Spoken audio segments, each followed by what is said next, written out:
I'd like to call this Planning and Zoning Commission regular meeting to order. Can we have a roll call, please? Timmons. Here. Mata. Here. Guerra. Here. McCall. James. Here. Chase. Here. Thank you. 5 members present. We have a quorum. Next, minutes. 3A, Planning and Zoning Commission meeting minutes for July 12th, 2022, regular meeting, and July 26th, 2022, special called meeting. Okay. Second. Thank you. It has been moved by Commissioner Timmons, seconded by Commissioner Chase. Is there any discussion on the motion? All those in favor say aye. Aye. Aye. Aye. All opposed. Motion passes unanimously. Item number 4. Item number 4, citizen comments. At this time, if there are any members of the public who would like to speak, we now invite you up. We ask that you limit your time to 3 minutes. You state your name for the record and that you fill out a citizen comments form. Is there anyone who would like to speak? You may come up now. Okay. Seeing none, I'm going to close citizen comments. Citizen comments is now closed. Number 5, executive session. 5A. Executive session pursuant to Texas Local Government Code, Section 551.071, consultation with attorney regarding procedural matters related to consider and possible recommendation to City Council for a request by Gilbert J. Guerra, P.E., Z-22-0102 to rezone approximately 0.246 acres of land from W Warehouse to RS Retail Services for property located at 23091 IH-35 in Hays County, Texas. Consider and possible recommendation to City Council for a request by Joe Brooks, Z-22-0099, to rezone approximately 18.84 acres of land from RS Retail Services to PUD, Planned Unit Development, for property located approximately 400 feet southwest of the intersection of Marketplace Avenue and City Lights Drive in Hays County, Texas. Consider and possible recommendation to City Council for a request by Jackson Walker LLP, Z-22-0103, to rezone approximately 54.223 acres of land from RS Retail Services, R1T Townhomes, R12 Single Family Residential, and TU Transportation Utility to PUD Planned Unit Development for property located at 1500 East RR 150 in Hays County, Texas, and consider a plat vacation per Section 41-57 for Lot 1A, Kyle 150/I-35 Subdivision by request of Patrick Kilroy of SMW Engineering Group.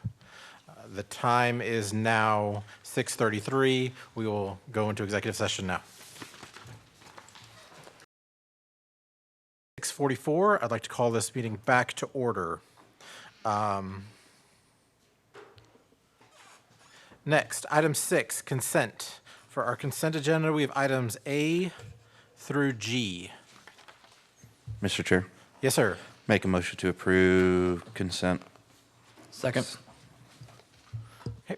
Thank you. It has been moved by Commissioner Chase, seconded by Commissioner James to approve consent agenda items A through G. Is there any discussion on that motion? All those in favor say aye. Aye. Aye. All opposed. Motion passes unanimously. Item number 7, zoning.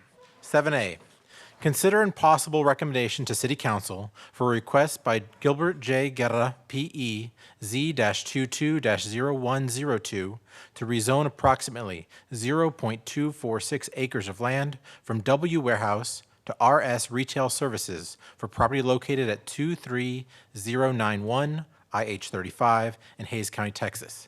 There is a public hearing for this item. I'm going to open the public hearing now. If there's any members of the public who would like to speak, you may come up. We ask that you limit your time to 3 minutes, you state your name for the record, and you fill out a citizen comments form. Okay, seeing none, I will go ahead and close the public hearing. Mr. Atkinson.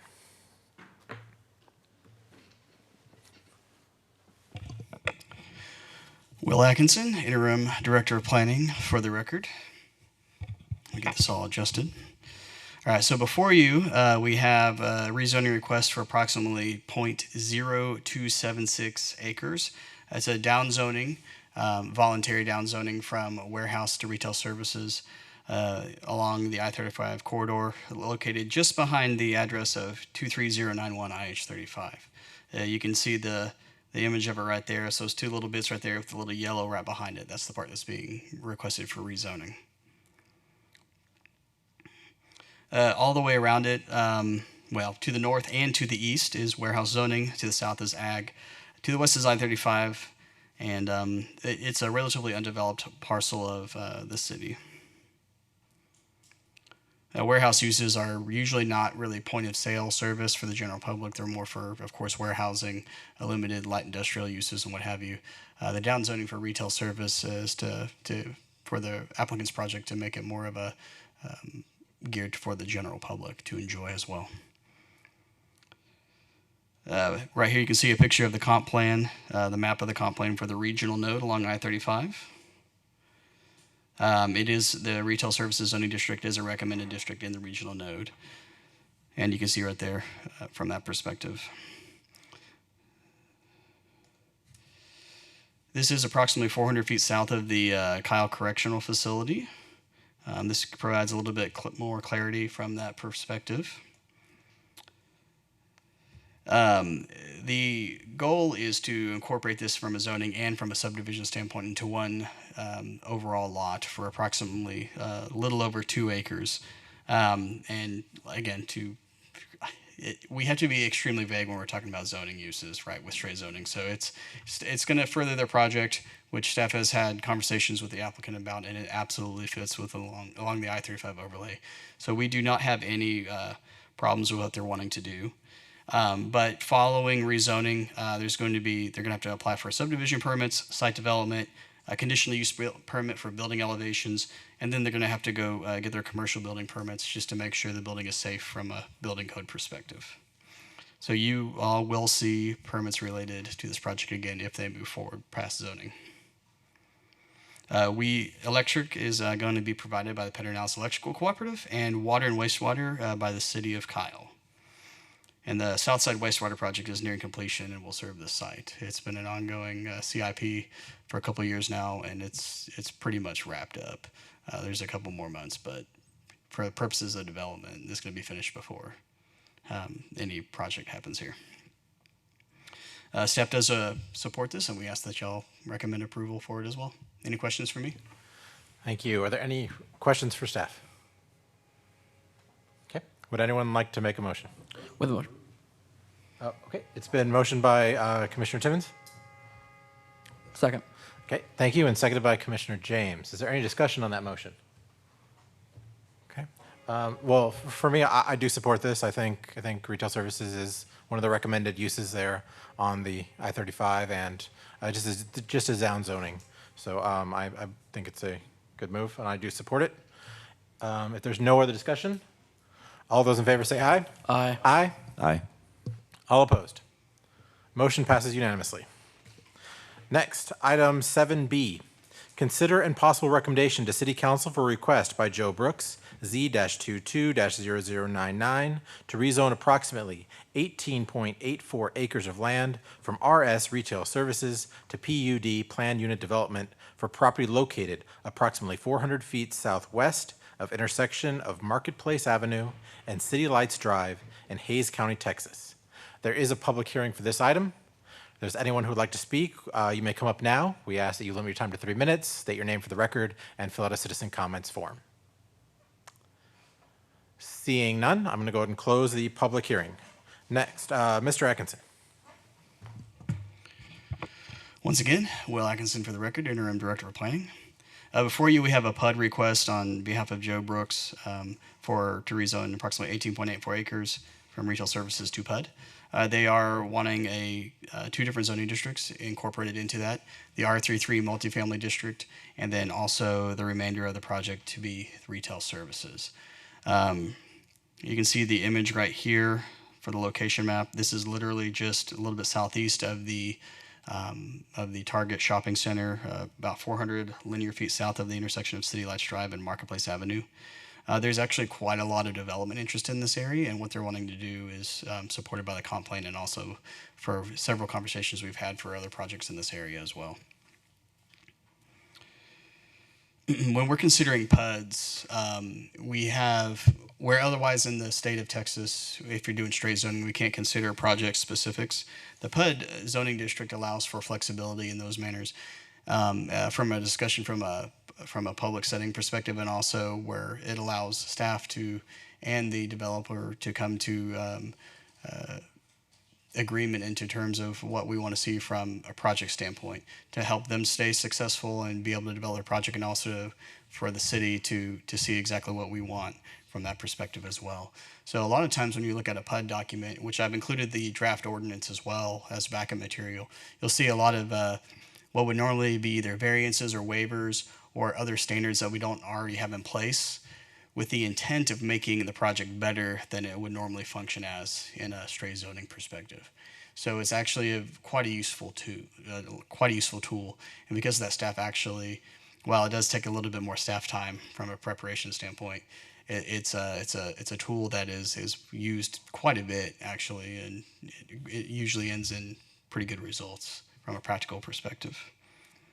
Right here you can see the zoning map. Currently it's all retail services, but there's retail services almost all the way around it, except for across the tracks to the west where you have the old R1 single family district from Ordinance 92. And then across the street, Marketplace Avenue to the east is R33, and to the south is PUD, which is the Barton project, the Barton Ward project.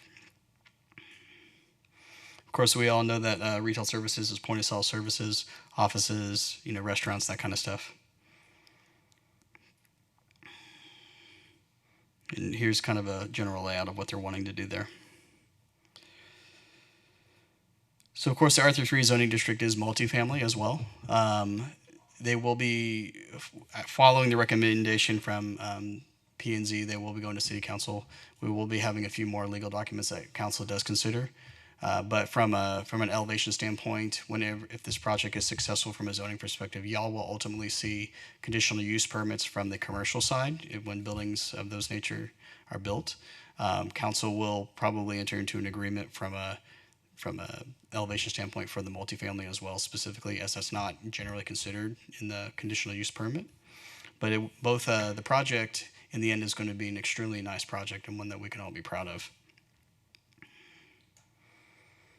From a comprehensive plan standpoint, we have the core area district.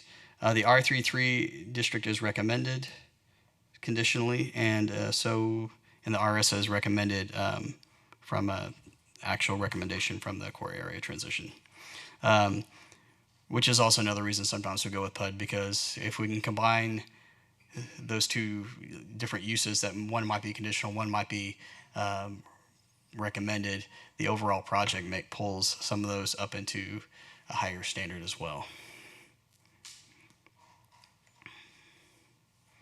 This area between downtown Kyle and the Target Shopping Center, if you will.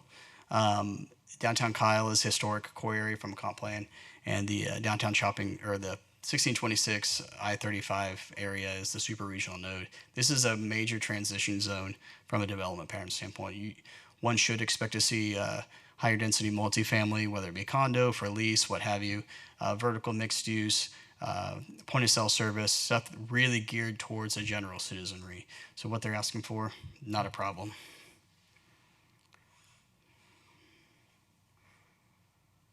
And so from a utility provider, once again, the Pedernales Electrical Cooperative will be electricity, City of Kyle will be water and wastewater, and staff really has no issue supporting this request for the rezoning. And we ask that y'all do that as well. Any questions for me? Thank you. Are there any questions for staff? Okay, I have some. Sure. Can we go to the document for the PUD? Yeah. Let me pull that up real quick. Oh, and as long as we're doing that, do you know how many units per acre you can have in a An R33? R33? Is it 28? 28 per buildable acre. So buildable acre maximum is, when we say buildable acre, that's essentially what the equivalent of net acreage is. So you have to account for parking and landscaping and impervious cover and stuff like that as well. So at most it'd be 28 per acres, but it's probably going to be less than that to some extent. But we won't actually legitimately know that until we start reviewing site development permits. Okay, because there are numbers within this document that do not match, and I'd like to take a look at them. So if we go to Exhibit B, that's up a little bit, I think. It's towards the beginning of I think it's Section 1, General Provisions A. Okay. Thank you. It says, about 3 lines down, the multifamily zone area, R33 Zone A, will encompass approximately 9.84 acres, and the commercial area will cover combined 9 acres. Okay? Then later in the document, in Section 5, development zones. Okay. 5.1 says Zone A, and Zone A is supposed to be the high-density multifamily, will consist of approximately 12 to 13 acres of land, and then down in Zone B, consist of approximately 2, and Zone C consists of approximately 3. So what we were looking at the beginning of this document was about a 50-50 split. What we're looking at now in 5 is about a 70-30 split. And in 5.1, in the multifamily high-density section, it says the intend to build approximately 300 to 330 units. Now, if we're going with that 9.84 number, times 28 is 275.52. So even if the entire 9 point something was buildable, it's still well under that number. I have an answer for you. Please. All right. So when we were looking at the submitted documents and we noticed it in the newspaper, we did it based on the total 18.84 acres. And so what the rezoning actually is, what the intention was to have it was a smaller area they wanted to rezone.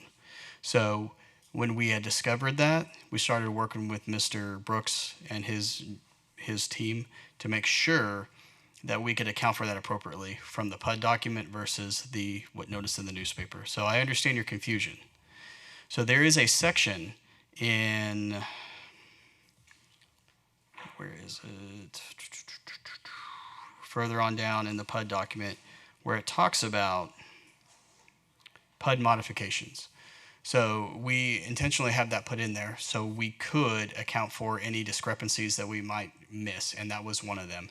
So they are allowed to actually expand into the adjacent retail services as it is a PUD to adequately account for the proposed density per acre and also the area that they want to utilize. So there might be a little bit of overlap into the RS district, which is fine because it's a PUD and we can account for that from a built environment perspective, which is why we also had the site development permit showing in there as well. Not the permit, the concept plan. So it can provide better backup to that. Okay, but so then the question then is, which one are we deciding on? Is it the 9 and 9? Is it the 13 and the 5? So the ad that was run in the paper Yes. shows it as 9 and some change for the zoning for the R33. Mm-hmm. There is a little bit of overlap. Sometimes whenever we're receiving permits or applications and all that, it's not as accurate as we would like it to be from that perspective. So we built into the code some wiggle room so where we can account for that and bleed into the adjacent what would normally be other zoning districts to account for that. So technically it's the 9.9. However, with the PUD document in front of you, they do have allowance to account for that, shifting laterally to account for that. Okay, thank you. Yes, sir. Are there any other questions for staff? Okay, would anyone like to make a motion? Make a motion to approve. Thank you. It's been motioned by Commissioner Mata. Is there a second?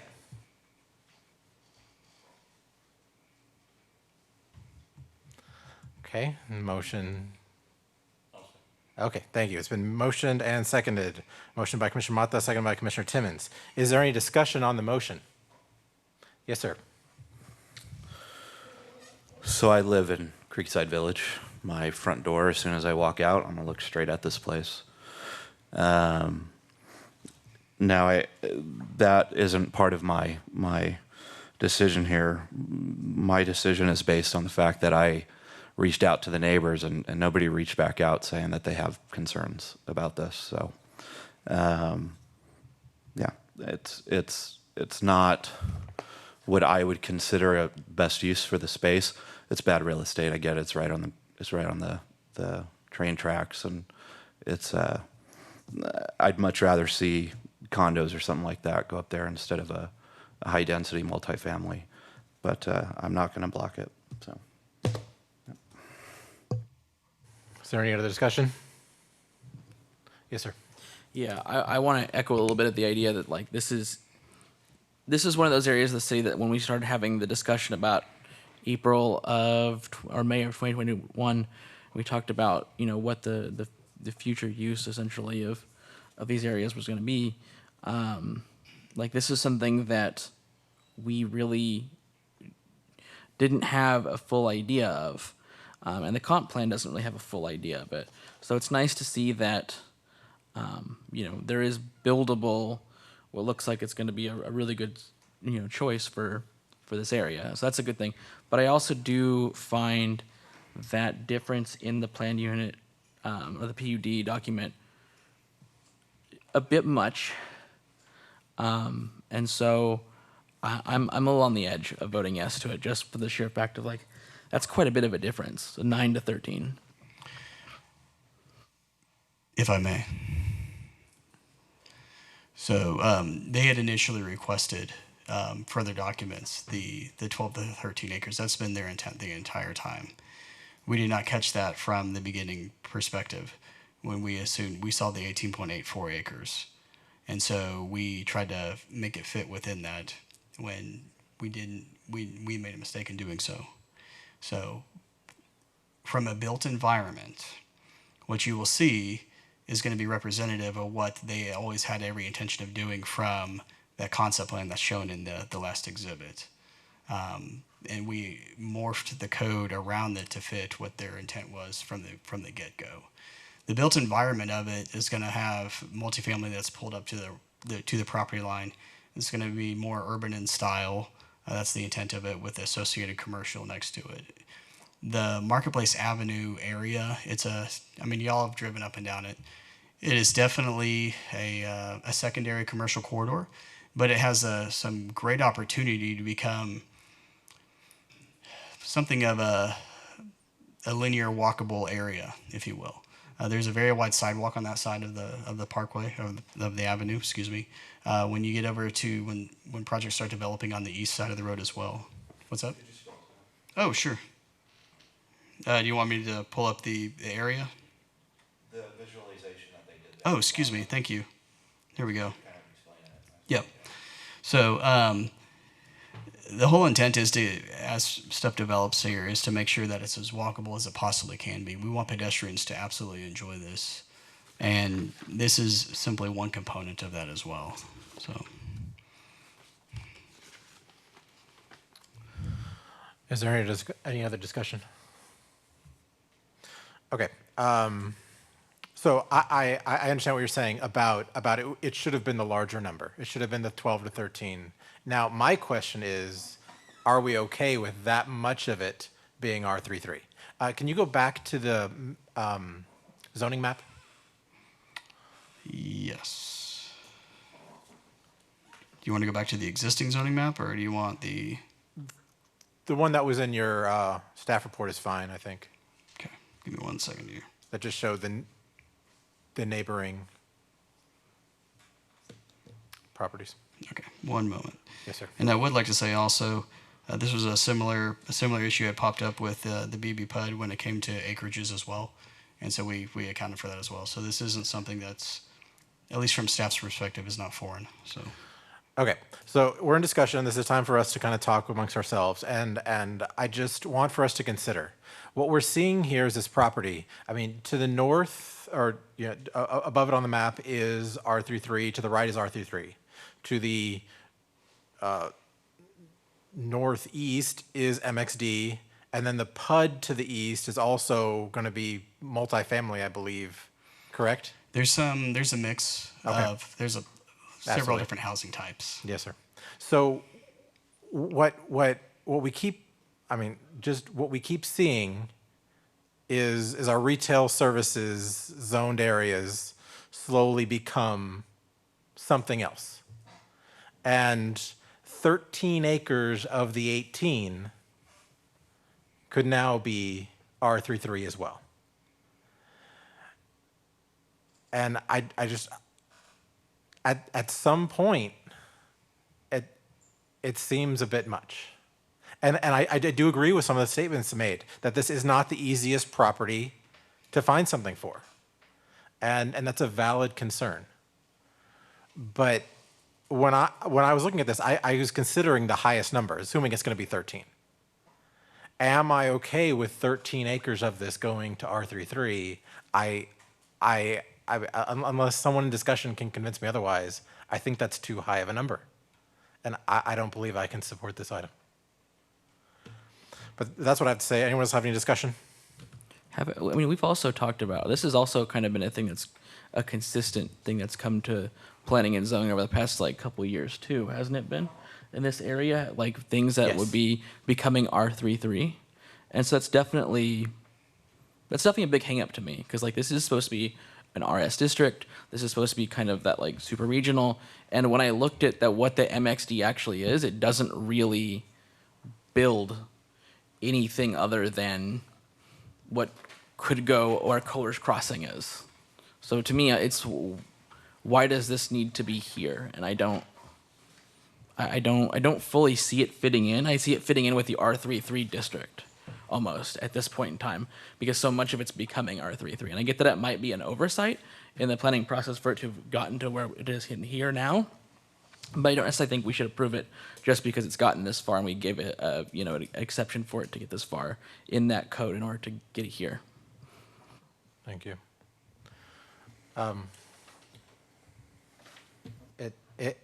Is there any other discussion? Yes, sir. I get what you're saying. I look at it more as a buffer. It's a buffer between the single-family homes and the commercial over there.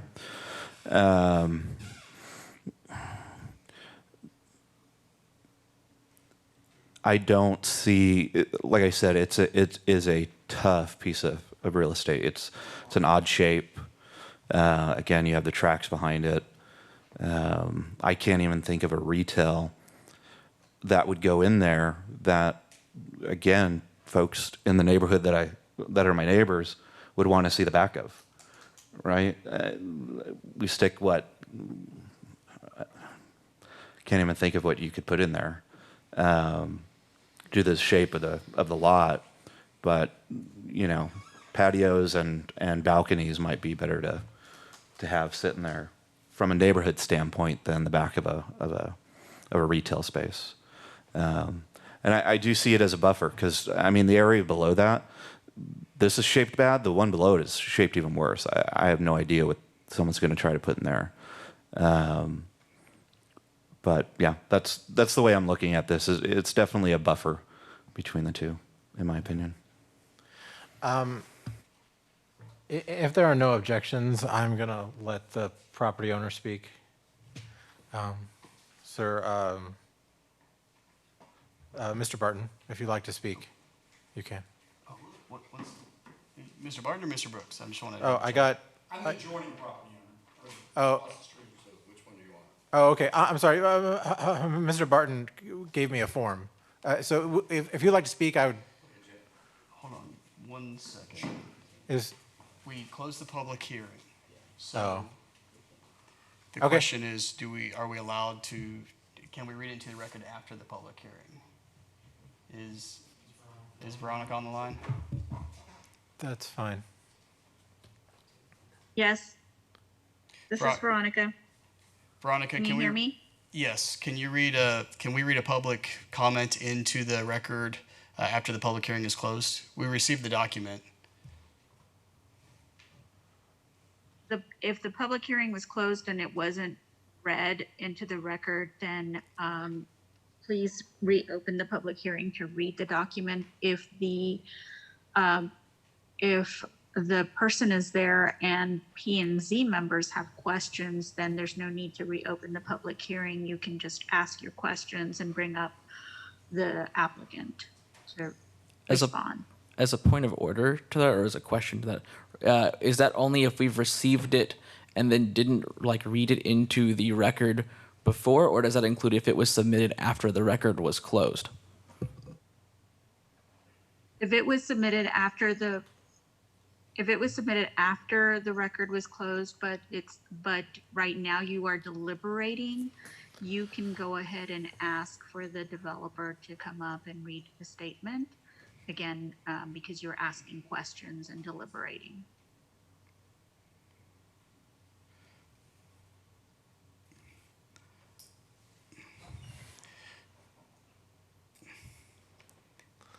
I don't think the Steve will. I don't know. Yeah. Sorry, Veronica. So just so we're on the same page. So we had one of the adjacent property owners that was within the 200-foot boundary for notification submit an item for the record, and we're not sure if it's in support or not. So if they want to open up the public hearing again at this meeting, the Planning and Zoning Commission is allowed to. Yes, sir. Okay. Because they're still deliberating. Why don't we do that? Okay. Okay. Thank you. Thank you. So, yes, I would like to reopen the public hearing. The public hearing is now reopened. If you would like to come up, you may now. Please state your name. Please limit your time to 3 minutes. Thank you.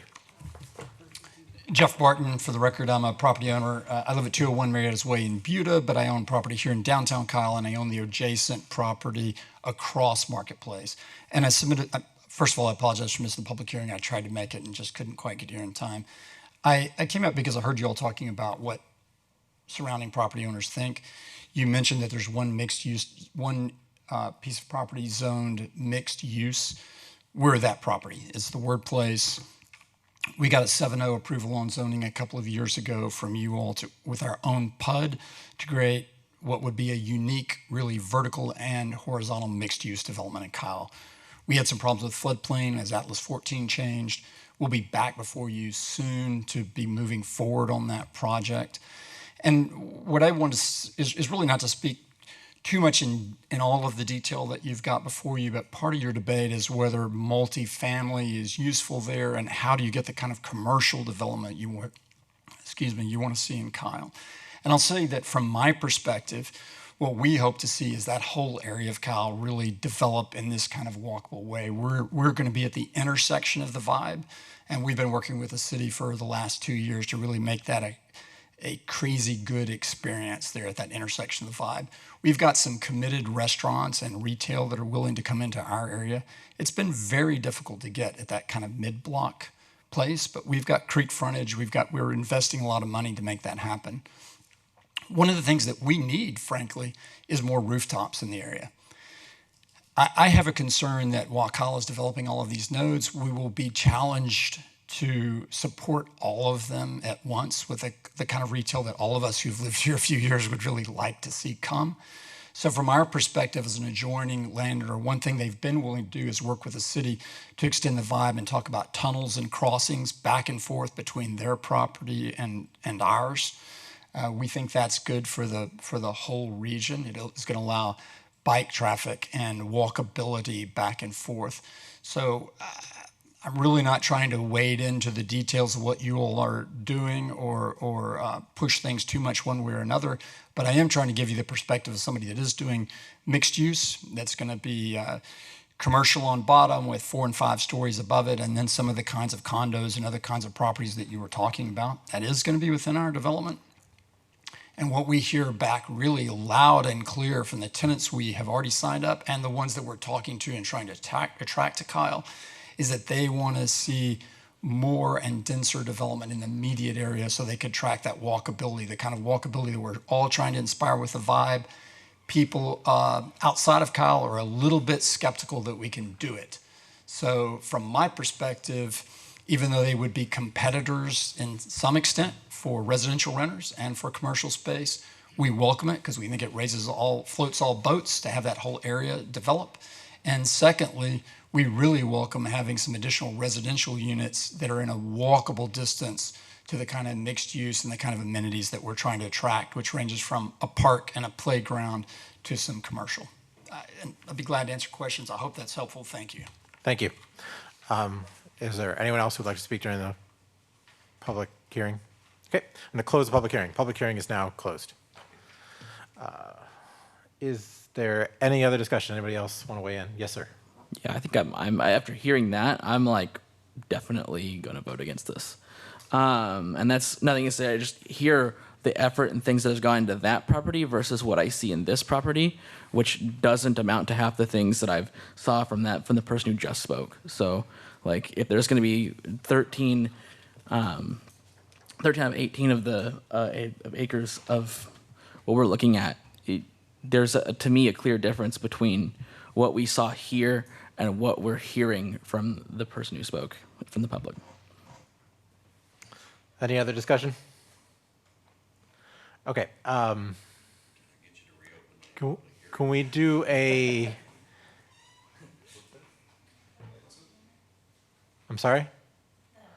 Well, if someone has a question for the property owner, you're more than welcome to ask. Yes, sir. If the property owner would like to tell us what their plans are.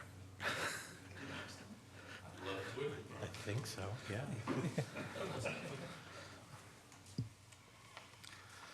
Joe Brooks owned the property and made the application. The application was developed through meetings with city, with staff, city management, to broaden the picture a little bit more. In that PUD agreement, we've offered easement for the tunnel for the vibe. You note on this picture the wet detention pond, that is a lake that was requested that will improve the floodplain situation as well as an amenity. The amenity was supposed to be there for the walkability and some picnic tables so that the public could commune. The commercial services there are limited to restaurant, office, employment base for a communal environment. I believe that the maximum use for the actual multifamily is 12 acres, not 13. We've pinpointed it to 12. The 28 units per acre in the master plan was an approval I received here many years ago when I master planned this whole transitional zone with the intent for a downtown to meet uptown. Worked with the Barton family. I'm working currently with Alex, the adjacent owner to the north, where he's going to go in with the same type of retail, office, and living space to create all three pieces together around the waterways and your vibe trail. So that was the objective here. The pub was not prepared in a vacuum in any way. It was done with the folks upstairs in several meetings to make sure everybody had what they wanted in it. So we made that effort. So for your consideration, I hope you'd appreciate that because we've been working and developing this area for 12 years. That's all I've got. Thank you. Thank you for letting me speak. Any other discussion? Okay, can we have a roll call vote, please? Timmons? Aye. Mata? Aye. Guerra? Nay. James? Nay. Chase? Yes. Okay, motion passes 3-2. Okay, thank you. Next, we will move on to item 7C. 7C, consider and possible recommendation to City Council for a request by Jackson Walker LLP Z-22-0103 to rezone approximately 54.223 acres of land from RS Retail Services, R1T Townhomes, R12 Single Family Residential, and TU Transportation Utility to PUD Planned Unit Development for property located at 1500 East RR 150 in Hays County, Texas. There is a public hearing for this item. If there's anyone who would like to speak on this item, you may come up now. Please limit your time to 3 minutes. Please state your name and fill out a citizen comments form. Okay, seeing none, I will close the public hearing. The public hearing is now closed. Mr. Atkinson? Will Atkinson for the record, Interim Director of Planning. As stated, this is petition number Z-22-0103. They're wanting to rezone approximately a little over 54 acres from R12, RS, R1T, and transportation utilities to a planned unit development. And as you're reading further in the document, that planned unit development includes townhomes, single-family detached number 2, so R12, and a substantial portion of retail service down at the southern or southwest portion of the property. To give you some, actually, let me just go through this and then I'll give you some back history to this project. This project is about a little less than a mile southeast of the I-35 overlay or I-35 area in the right-of-way down there. It's right across from the Sunset Ridge Manufactured Home Park and the Waterleaf project, just to the northwest of the Cool Springs single-family project. And it's been if you go out there right now, it's on a developed field with a small spring-fed pond in the middle of it. It's currently zoned retail services, has R1T, R12, and transportation utilities, which is kind of a strange zoning district, if you will. But I think the original intention way back over 10 years ago was to put like a solar farm there or something to that effect. And so the comp plan is allows for all of these zoning districts. And when this property came on the market, the applicant that's here tonight came to us with their team and said, okay, we want to develop this into a residential project. What can we do? This is our ideas.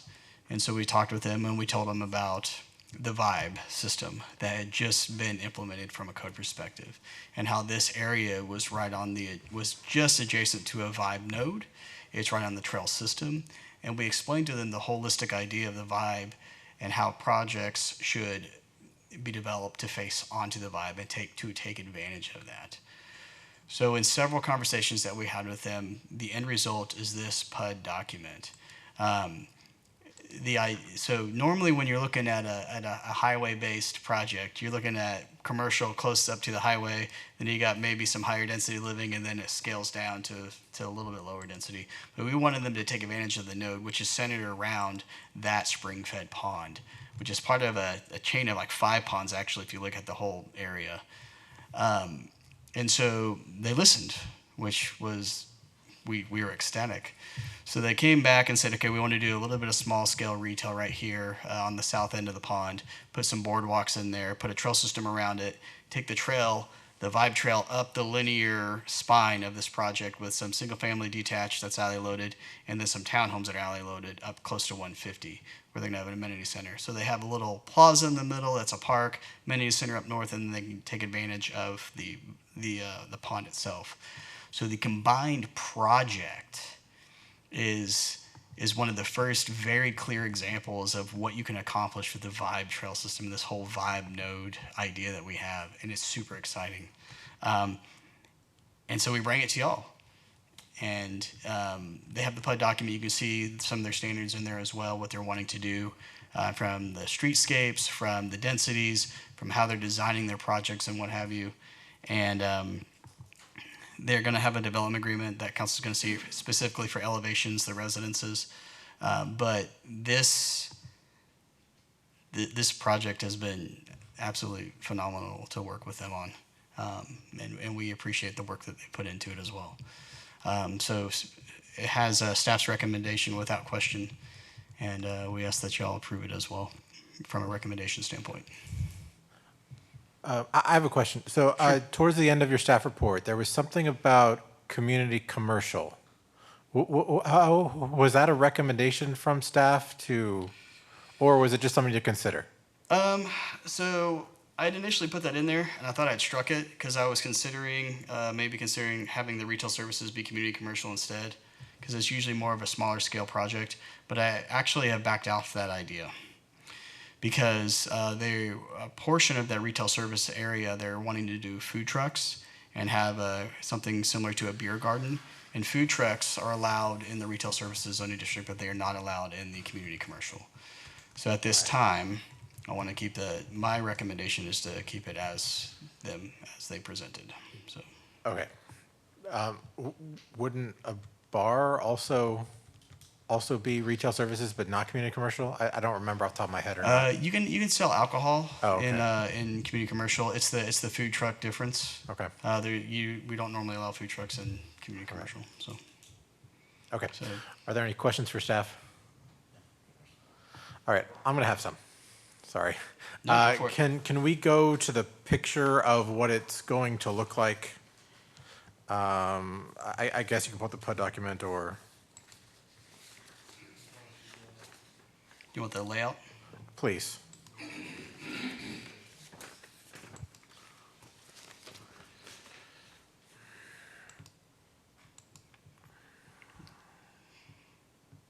All right, and I don't know if it's possible to zoom in a bit. My real question are about the roads. So I know we have those examples there of A, B, and C. Mm-hmm. Of A, the main artery in the middle, B, the entrances, C, that main road north and south towards the start. But most roads in this are, I think what it calls alleys. The one north of A, or not north, but above A on the picture and below A on the picture are alleys. Is that correct? Yes. Okay. And so, how wide are they? 30 feet right of way? So if it's per straight code, it's 27 feet of right of way with a minimum of 20-foot pavement. Offhand, I don't know what it would be in the planned unit development. I have to look for that if it's different. It's 30. Say it again. It's 30 feet. The right of way. No, the width of the pavement. Alleyways. The alleyway pavement is 30 feet. Okay. Okay, so the question is the only street parking on A and C?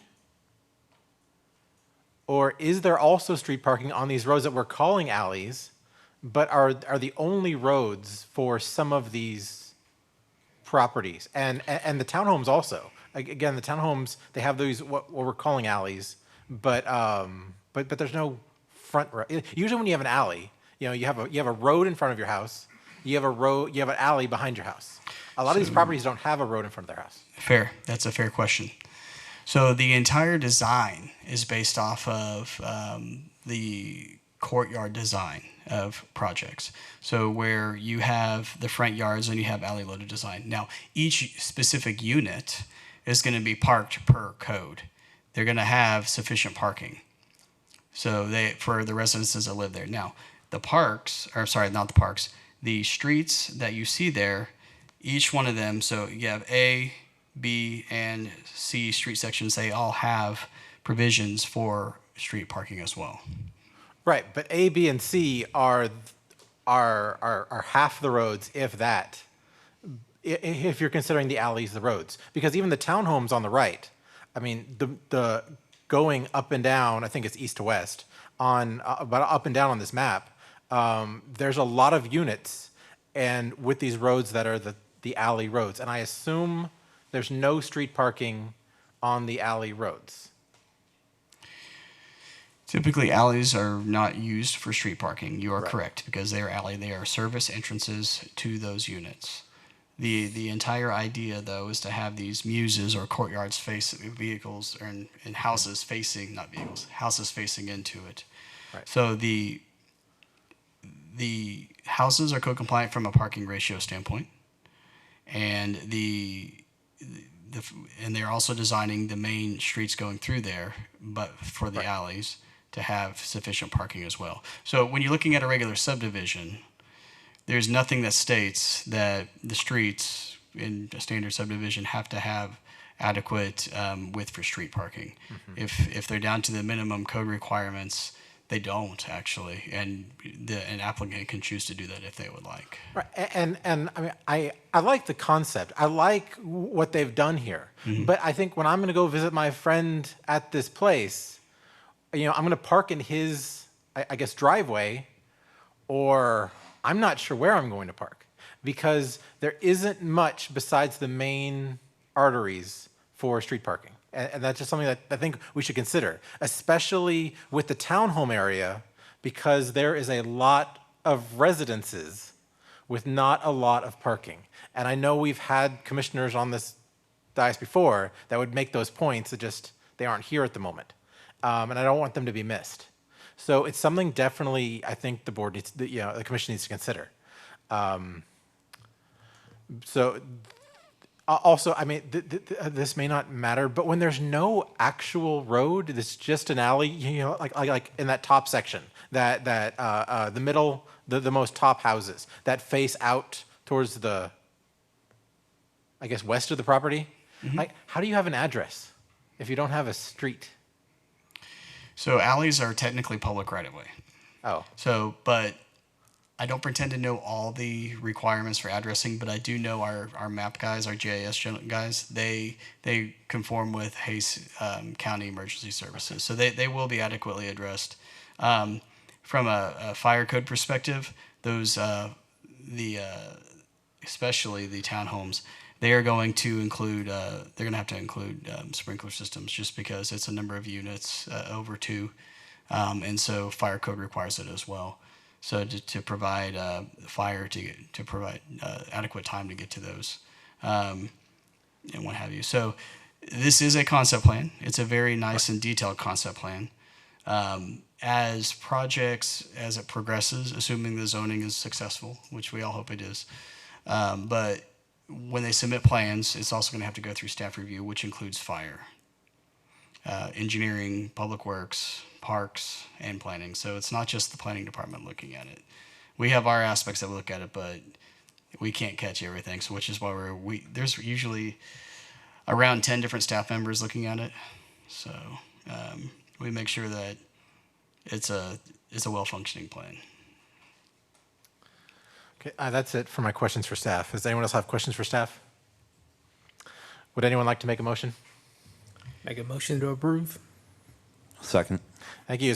It's been motioned by Commissioner Mata, seconded by Commissioner Chase. Is there any discussion on that motion? Yes, Commissioner Chase. I'm a big fan of getting some townhomes in this community. We need it. I understand the concerns about parking. I'm not one of those commissioners that feel that that's a valid reason to derail a project, especially like this. If you're buying in a townhome, you're buying in a townhome. You know you're not going to have a massive amount of parking. That's just the nature of the product. So that side of it, it is what it is. The single family detached, okay, that's a little different. But again, it's the consumer is going to tell them whether or not they did a good job in their development with the parking. And I appreciate the concern from commissioners on parking, but I don't know if that's something that would make me say no. We shouldn't let council work with them and move this forward. Yes, Commissioner James. I want us to be careful with the concept of thinking, like the consumer knows what they're getting, though. Like, it's not our job to say what state the consumer is when they go and purchase, or rent a townhome. And so the best thing we can do is ensure that it meets the possible cases of that. And one of those is parking. And so that's just something I definitely think that we should still think about. We shouldn't discount it. It may not be a reason to end a project necessarily, but it also shouldn't be a reason, or shouldn't not be a reason that we just skip through and approve it. Like, we should definitely still be careful about it, because these things do pour over into other parts of our community. Do you have? Sorry. If y'all would like to call the applicant up, y'all are more than welcome to, but. Yes, yeah, that's fine. If the applicant would like to come speak, you can. About the parking specifically. Yeah, no, it'll be about that. Thank you. My name is Adam Green. I'm with Bridge Tower Homes. I live at, our office is at 12801 North Central Expressway in Dallas.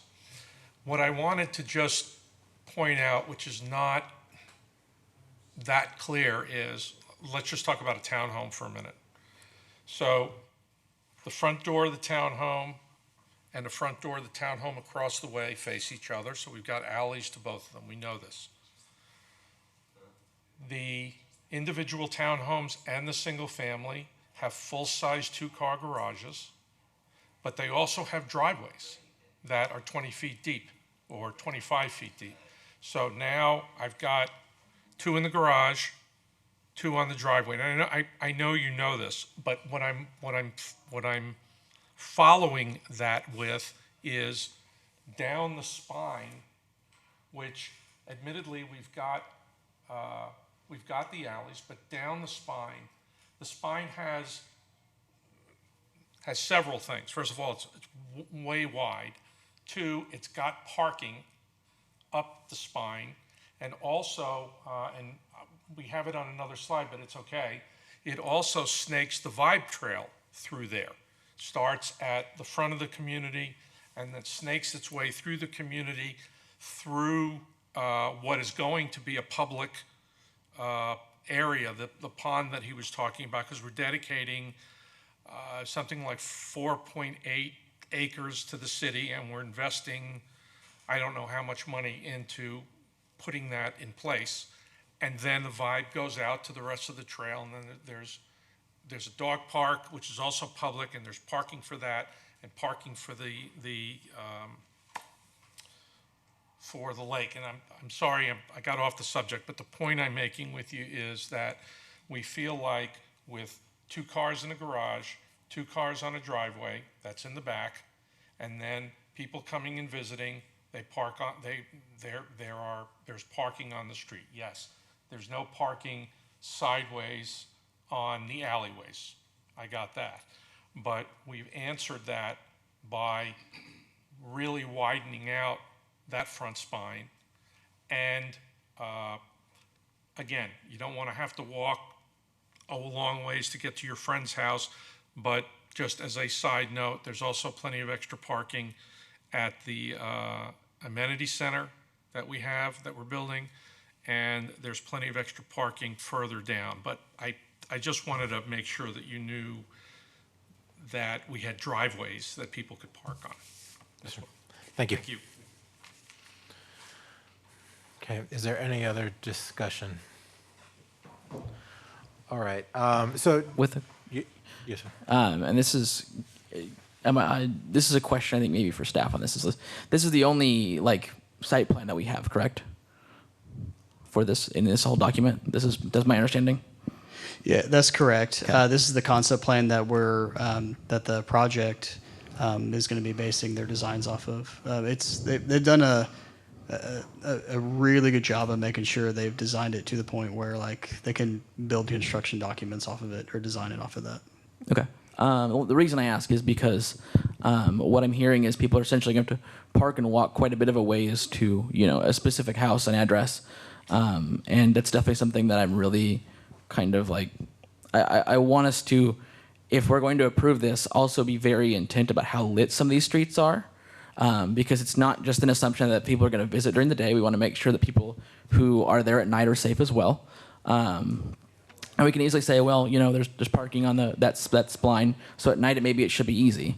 But also we have to think some people are going to come during the day and come at night and then stay until night. So it's just one of those things of like the PUD. And I think this is a discussion we'll have in a different item. It's just one of those things that we have to, whereas we're asking more questions on these items, definitely I'm a little concerned. It doesn't necessarily kill my intention of voting for it or not. It's just a concern I have. I can answer the question on the lighting plan. We actually, they're going to have to at least meet our code requirements for the lighting.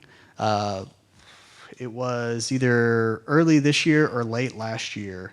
Myself, someone from engineering, and the streets division manager got together and updated our street lighting plan to where we've reduced the required amount, the distance between lights, and beefed up the intersections as well, and what have you. So the lighting plan it's not shown on here, but the lighting plan that they're going to have to comply with is a lot better than if you drive through some of the older neighborhoods that you see around town, without question. And as a function of the vibe trail system as well, it requires a decorative, it's called acorn lighting. It's like black wrought iron with a little cap on top of it. The manufacturer's distance is approximately 100 to 150 feet, depending on the intensity of it, and they'll have to account for that from their residential standpoint. So they might be spaced a little bit closer together versus farther away. So there's going to be a lot of opportunities for being code requirements for meeting those from a lighting perspective as well. Just to answer that one specific question.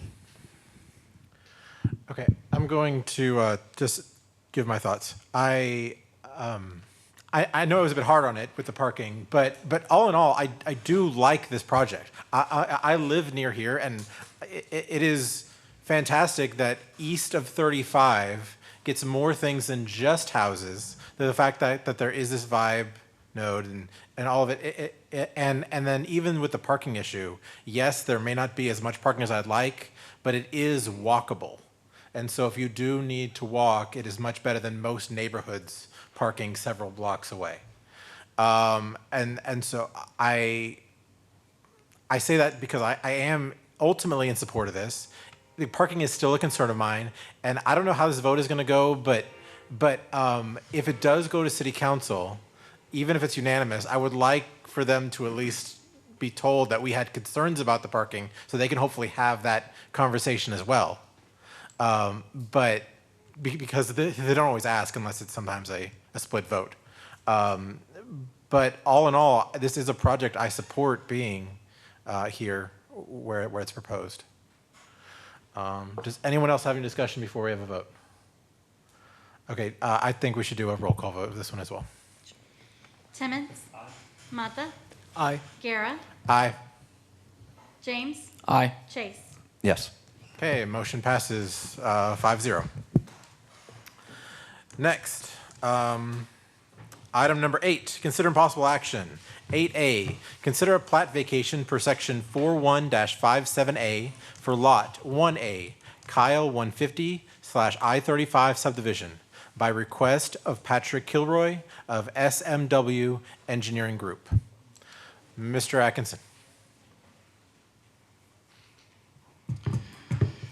Will Atkinson, Interim Director of Planning, for the record.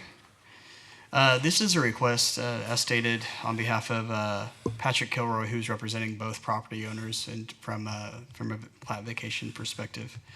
I wrote the staff memo. It may be a little bit technical, but that's okay. But I'll explain it as such. So as y'all are the Planning Commission, y'all approve subdivision plats for the most part, with the exception being in the Plum Creek Plain Unit development. This is not that. This is literally right across the street where the Dairy Queen is sitting. So it is the buck stops with y'all when it comes to subdivision plats. Occasionally, property owners ask to vacate subdivision plats, which means the subdivision plat that's recorded on the site goes away. And y'all are the body that gets to approve that if y'all find it appropriate. So they've requested that. What had happened with this project was a few years back, the Dairy Queen that's currently sitting right over here, were considering knocking the Dairy Queen down and redoing the entire site, redeveloping the site to make it function better. As most of us are longtime residents of this city, and even the ones that aren't, probably understand that at certain times of the day, there are cars out on 150 and even on the access road waiting in line for the DQ, right? So the intent was to make the site function better. At that time, the evidence or the documents provided to us indicated that Dairy Queen owned both Lot 1, which is where they currently are, and Lot 2 of this subdivision, which is adjacent and directly to the south. We had no reason to believe they didn't. So we said, great, let's start reviewing this plat. They wanted to combine them into Lot 1A as a replat, and with the intention of knocking the building down and redeveloping the site. Fast forward to about 2 or 3 months ago, as we started having discussions with the adjacent property owner, it came to our attention that by mistake, DQ did not actually own, or the franchise does not own what was Lot 2, the second half of their property. We're not exactly sure how that happened. We just know that they don't, and it was a mistake. It was an honest mistake. And so to adjust for that, the plat needs to be vacated. Now, when we say when we do a plat vacation, this is not, there's actually 2 layers of a subdivision plat on site. There is the original subdivision plat, which is shown on screen right there in the red and blue. That is there, but replatted on top of it, which is an absolutely illegal deal. You can do that in the state of Texas. You can replat a property on top of the existing subdivision plat, and it controls, versus if you have them layered like that. So with the approval of the vacation, the plat on top goes away, and the original plat, which was never vacated, controls. So they're trying to get this done in one step, which staff has no problems with. We discussed it with them. We just talked with legal about it, and everything is working out just fine. We just need y'all to approve the vacation request, and we definitely recommend it. Any questions from us? Are there any questions for staff? Yes, sir. So currently there's a overlay. You're pulling the overlay back, and now it's going to stay Lot 1 and 2. Is Yes. that essentially what's happening? Yes, sir. Okay. It's Lot 1A right now that forms essentially the same area as Lot 1 and 2 does underneath. Okay. So we're pulling Lot 1A off, and now it'll just be Lot 1 and 2. Yes. Okay. What was it? Any other questions? Would anyone like to make a motion? Motion to approve? Thank you. It's been moved by Commissioner Mata, seconded by Commissioner Timmons to approve item 8A. Is there any discussion on that motion? All those in favor say aye. Aye. All opposed. Motion passes unanimously. Next, item number 9, general discussion, 9A. Discussion only regarding Planning and Zoning Commission requests for future agenda items. This is your time, commissioners. Yes. I would like to see something on a future workshop regarding some of the what our intent of the plan unit development is, especially after hearing just some of the discussion that we've had and how we're having an increasing amount of PUDs. I think it would be good for us to come back and have a level setting discussion of what we're kind of expecting to see. That way we're not getting, very different expectations for something that is already going to have a significant amount of variance from the code as we see it now.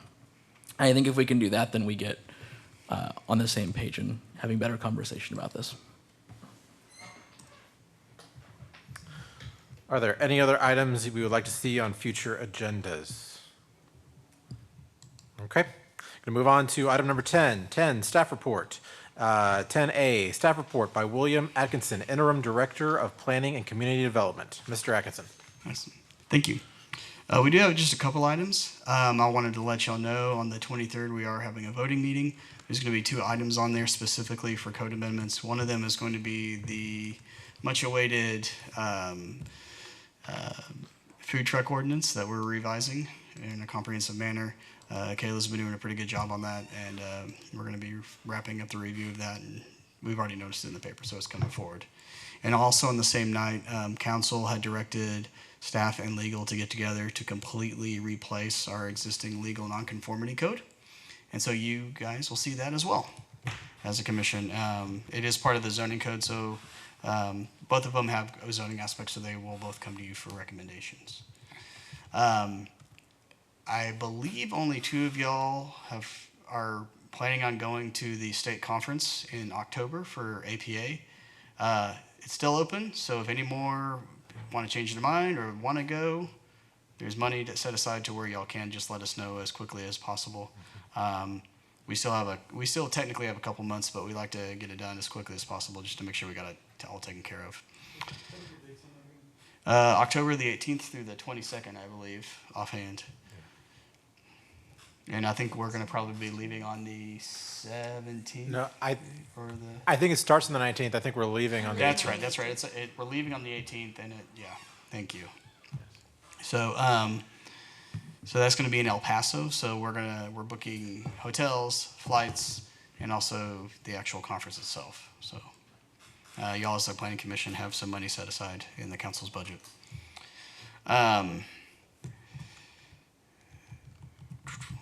I think that was pretty much it. Oh, we're going to be bringing back the M2, M3 zoning district revision a little bit later earlier than we had anticipated. There were some other priorities that had to take place from a code amendment consideration, the two that I just mentioned being the priorities. But we haven't forgot about it, and we will be bringing it back as well. So I took note of your, what are the city's intentions for PUDs in a workshop perspective. My question for you is, do you want a workshop on the 23rd to account for that, or do you want it a little bit later than that? Because I feel like the two code amendments are going to be pretty hefty conversations. Yeah, I wasn't necessarily saying this time around. Okay. I mean, also I'd like to give y'all time to Sure. come together and put something really awesome on that. Okay. Yeah. Fair. Okay. Anything else? For commissioners that are in even number seats, if they would like to reapply, they have till the end of the month. Is that correct? Yes. August 31st is the deadline. Okay. So if you're an even number seat, your commission is expiring. There's a couple of them that I don't have the list in front of me, but just double check. I would recommend reaching out to HR and just double checking everything, or even us. We know as well. If you feel like you're going to be your position's expiring, so. Yeah, so this is my 4-month. Can you turn on your mic? Yeah, so I'm on seat 2, so I did a reapply and went through the whole thing. I just want to know if it went through, I guess, but I guess I'll just check with HR. I don't know offhand, but I do know HR handles the applications, and I know council is going to be reviewing them as well. So, yes, sir. Thank you for asking. Go through the whole process again. Yeah, we asked the same question. So yeah, they have to, when you reapply, you gotta go through the whole process again. So. Thank you. Is that everything? Yeah. Okay. Item number 11, adjournment. I move we adjourn. Second. Thank you. It's been moved and seconded. All those in favor say aye. Aye. Aye. Aye. All opposed. Motion passes. We are adjourned.